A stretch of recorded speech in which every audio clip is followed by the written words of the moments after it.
La vidéo qui va suivre est la deuxième partie de l'épisode pilote du YMC. Il est donc fortement conseillé de voir la première partie avant celle-ci. De plus, cette vidéo contient des scènes qui, même si elles proviennent d'un dessin animé, peuvent être choquantes pour un jeune public, avec notamment du sang et des corps dénudés. Sur ce, bonne vidéo à tous.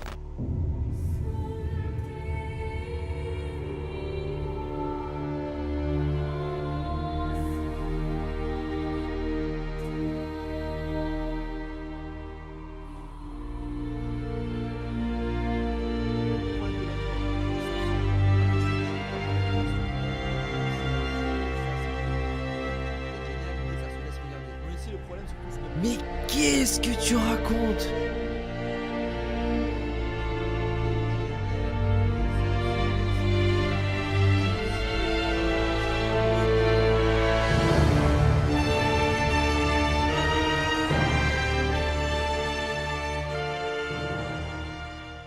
Ok, tu veux jouer comme ça? On va régler ça vite fait.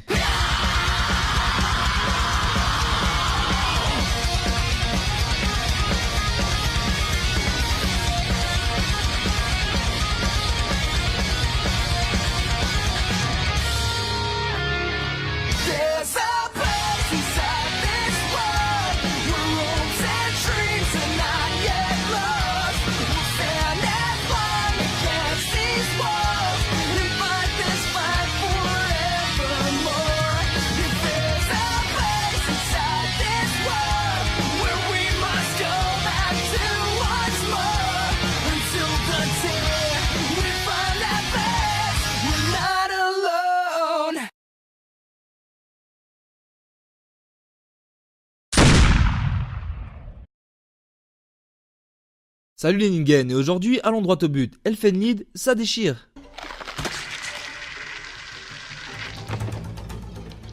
Ouais, un peu comme ça, ouais. Bref, je trouve Elfenlied bien meilleur et avec beaucoup moins de défauts que ce que peuvent bien dire ses détracteurs. Déjà, la première chose qu'on reproche à Elfenlied en tant que l'un de ses principaux défauts, c'est bien sa forme. Et là, je ne suis absolument pas d'accord avec ce qu'il lui reprochait. Je dirais même que sa forme est l'une de ses grandes qualités. Bon, pour ce qui est de l'animation, je dis pas, je peux comprendre ce qu'on lui reproche, même si pour moi ça passe pour un animé de 2004. Mais voilà, quand je parle de forme, je parle surtout de mise en scène, ça va montrer ce qu'il est utile de montrer. Et pour voir ça, analysons plutôt pour commencer ce que l'animé nous raconte. Elfenlied, ça parle de thèmes assez violents. Les Diclonius étant représentés comme une évolution supérieure de l'humanité, une évolution qui a peut-être mettre fin à la génération précédente. On observe donc le comportement de l'humanité face à cette situation, entraînant de la part de certains hommes des comportements inhumains, alors que la nouvelle espèce qu'est les Diclonius vont montrer qu'ils peuvent avoir des comportements bien plus humains que les humains eux-mêmes, faisant ainsi mettre en doute la frontière entre homme et bête. L'homme avec un comportement odieux peut-il être encore considéré comme humain? Et une bête qui a un comportement humain, pourquoi ne pourrait-elle pas être considérée comme telle? Juste parce qu'elle a des différences physiques? Cela amènera donc tout un tas de questionnements sur la condition humaine, le rapport qu'a l'homme face à une espèce différente, et tout un tas d'autres thèmes qui graviteront autour, comme le racisme, le viol, la pédophilie, etc. Comprenez donc que le fond est très violent. Du coup, je trouve ça normal que l'animé lui aussi soit très violent. Contrairement à d'autres du même genre où la violence est censurée, lui prend parti de montrer ce dont il parle. Alors oui, ça peut choquer certains, mais malheureusement, c'est nécessaire pour appuyer ses propos. Et sans compter le fait qu'elle est parfois tristement réelle. Exemple, les Diclonius qui sont mis en cage par des scientifiques que vous appelez clichés, et sur lesquels sont faites toutes sortes d'expériences horribles. On peut faire un parallèle avec notre réalité. Certains animaux qui sont mis en cage et sur lesquels on expérimente toutes sortes de traitements ne sont pas si différents des Diclonius. Et c'est une interprétation que l'on peut faire de cette œuvre. Pourquoi dans le cas des animaux on tolère le fait qu'ils soient persécutés, mais dans le cas des Diclonius on trouve ça tellement horrible que ça en devient cliché?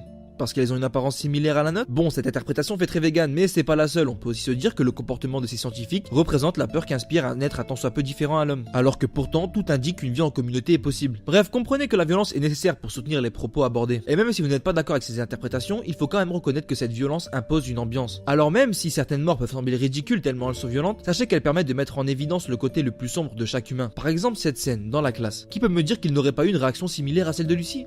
Pourtant, elle est débilement violente. Mais si vous auriez ses pouvoirs, est-ce que cela se serait passé différemment? Et pour celle-ci? Ou celle-ci? Vous voyez, et les scènes qui ne sont pas montrées de cette façon le sont pour souligner un aspect psychologique d'un personnage, le chaos extérieur représentant ainsi le chaos intérieur. Alors oui, certains animés comme SNK ou Parasite arrivent à nous faire ressentir ces émotions sans forcément aller dans l'effusion de sang. Mais c'est comme pour tout, chacun a un ressenti différent sur la chose, et c'est possible que certaines personnes ressentent mieux la violence si on nous la montre. Donc si cette violence ne t'a rien fait, interroge-toi plus en profondeur sur la raison de sa présence. Et si elle te met mal à l'aise, passe ton chemin, cet animé vise un public averti et n'essaie pas de ratisser large. compris? Bon, voilà pour la violence. Maintenant, parlons de la nudité. Et c'est la même justification que celle de la violence, soit les propos que soutient l'histoire. Tout à l'heure, je parlais du fait que les diclonus sont considérés comme une espèce différente, comme des bêtes. Et c'est sur ce même principe que l'on nous montre souvent les diclonus nus. Étant des animaux, pourquoi l'homme s'embêterait-il à les habiller? Le concept de pudeur étant propre à l'homme. Et je pense que si vous avez été gêné en voyant ces scènes, c'est bien que cela a fonctionné. Maintenant, reste le cagnou. Je comprends tout à fait le fait qu'elle peut faire péter un câble à certaines personnes, mais elle a son utilité. Comme je le disais, on a une opposition entre deux espèces, et au milieu de tout ça, il y a New, un être pur, vierge de toute impureté, qui se retrouve mêlé à tout ça. Alors oui, elle est souvent à poil, mais c'est pareil, le concept de pudeur, on l'acquiert en grandissant. New étant équivalente à un bébé, c'est normal qu'elle ne l'ait pas acquise, cela renforce son côté innocent. Bon là, je pense que j'ai fait le tour question mise en scène. Maintenant, parlons des personnages. Car il est vrai que la plupart ne sont en rien intéressants, mais cela n'est pas forcément un défaut. En tout cas, je pense que dans le cas présent, cela ne l'est pas. Car pour moi, avoir des personnages clichés est un défaut seulement quand ces mêmes personnages et leur évolution est importante pour l'histoire. Mais si, ce n'est pas le cas. Dans Elfen Lied, on s'en fout des personnages. Ce qui est important, c'est les relations entre eux. Et si on pense comme ça, le choix de personnages archétypal peut être compris, car vu que l'on ne compte pas les développer mais juste les faire interagir avec les diclonus. Je ne dis pas que ça excuse tout, mais ce choix est compréhensible car il permet d'identifier plus facilement les personnages. Bref, Elfen Lied ça va bien plus loin que ce que ses détracteurs lui reprochent, c'est un animé qui sert un propos jusqu'au bout sans censurer la moindre goutte de sang, contrairement à beaucoup d'animés modernes. Sans compter toutes les qualités que possède l'œuvre, comme son scénario qui est vraiment prenant. Et réussir à donner envie aux spectateurs de suivre une histoire dans un monde aussi malsain, c'est pas si facile que ça, et donc une œuvre qui arrive ne peut pas être considérée comme mauvaise, même si elle a des défauts. Sans oublier que l'animé possède une fin magnifique alors que pourtant c'est une fin originale. Bon là je vais devoir expliquer ce qu'est une fin originale pour que vous saisissiez la chose. En fait une fin originale c'est quand la fin d'un animé est originale.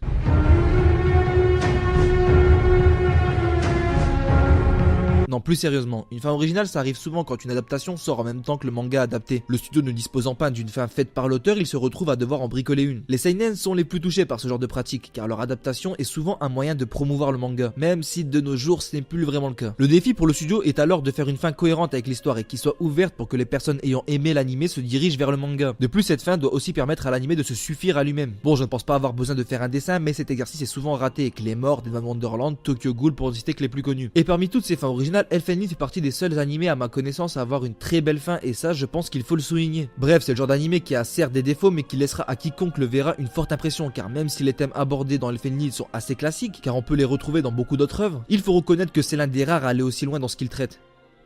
Voilà, c'était mon avis sur Elfen Lied, j'espère que comme ça l'autre idiot de L ne l'ouvrira plus de sitôt. Allez sur ce, ciao et à bientôt sur Goasu TV. T'es conscient que tout ce que t'as dit n'enlève rien aux reproches que je lui ai fait? Quoi? Bah, c'est pas parce que t'as justifié la violence qu'elle n'en est pas moins ridicule. Pareil pour la nudité. Si ce que tu as dit était vraiment dans les intentions de l'auteur, pourquoi n'avoir montré que des femmes nues? Pourquoi pas des hommes? Non mais j'en ai rien à foutre, qu'est-ce que tu fais là toi? Bah je sais pas, tu racontais n'importe quoi. Non mais...